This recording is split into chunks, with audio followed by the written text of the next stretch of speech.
today, a lot of people don't really believe in truth. You know, they think that there's no such thing as absolute truth. There's no such thing as there being a truth that all of us at some point will need to agree upon.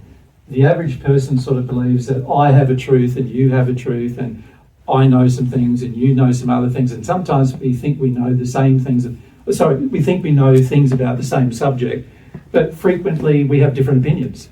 So, and the average spiritual perspective, particularly when it comes to New Age circles and philosophical circles, such as the Hindu faith and the Buddhist faith, which are very philosophical in their nature, the average opinion in those religious faiths is that I'm allowed to have a truth and you're allowed to have a truth, and they can be different on the same subject.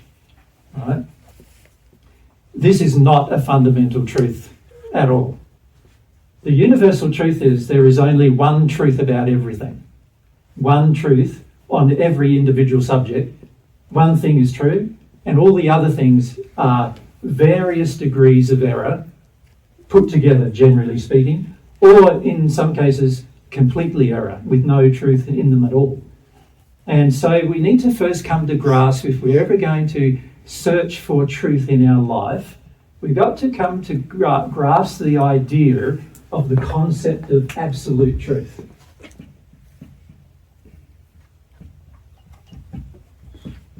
In other words, there is only one truth about, well, infinite subjects, of course, but there is only one truth about every one of those infinite subjects. So this is an important fundamental principle that we must come to grasp if we are seekers of truth.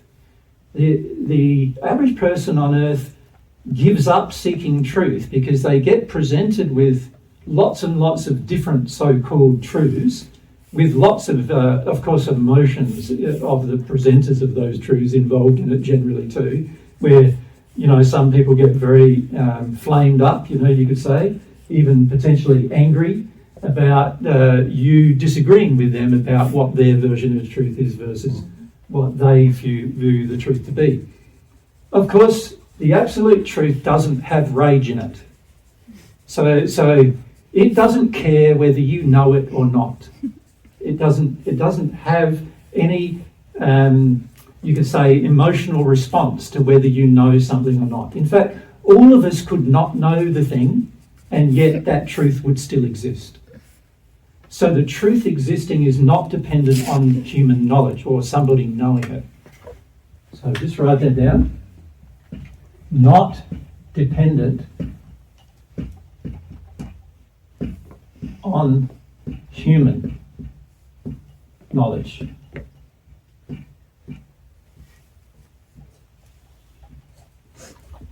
So this is very, very important to understand because, you know, many people sort of on earth believe that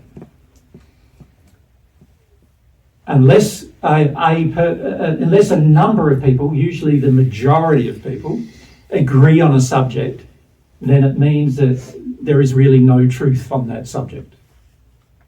All right? So an example of that is everybody on earth when I say everybody, I'm using this very loosely, this term, because some people don't even believe in this, but most people on earth believe in the law of gravity, the truth of gravity. You experience it every day sensorially, you have the feelings of it every day, you are tied to the earth, you don't fly out into space, but even though we're travelling at 1,000 or so kilometres an hour around, you know, at any one point in time, we're already travelling above 1,000 kilometres an hour on this earth, where even if you're standing still, because the earth is spinning. And so fundamentally, if the earth was spinning and there was no gravity, then you would actually, through your centrifugal force, fly out into outer space, wouldn't you? So most people on earth, and you could say everybody physically, or you could say everybody physically accepts it, even though they may not believe in it. So they physically accept it because they're governed by it. They actually live by it. They're actually living on earth because of it. If there was no gravity on earth, there'd be no atmosphere on earth, and there would also be no humans surviving on earth. So we're all living as a consequence of that truth, if you like, that principle, that law. And so even if you disagree with the law, you are still living in harmony with it, whether you agree with it or not. You are forced to agree with the law one way or another. All you can do is attempt disobedience to a law. So in other words, I can get up on top of a big building and jump off and try that, but it's only going to be a very temporary attempt, isn't it? Because the law will grab hold of you, rush you towards the ground, and depending on how high the building was, well, that will depend upon how many broken bones or whether death has arrived and of the human body. And so you can see the law has its effect whether you believe in it or not. The law is always going to be governing you. And so the law is, you could say, the absolute truth. So this concept of absolute truth is also the concept of law. Law governs us. Now, humans, when they find a law that they didn't know about before, they can then use that law to their advantage. So this is the beauty of knowledge.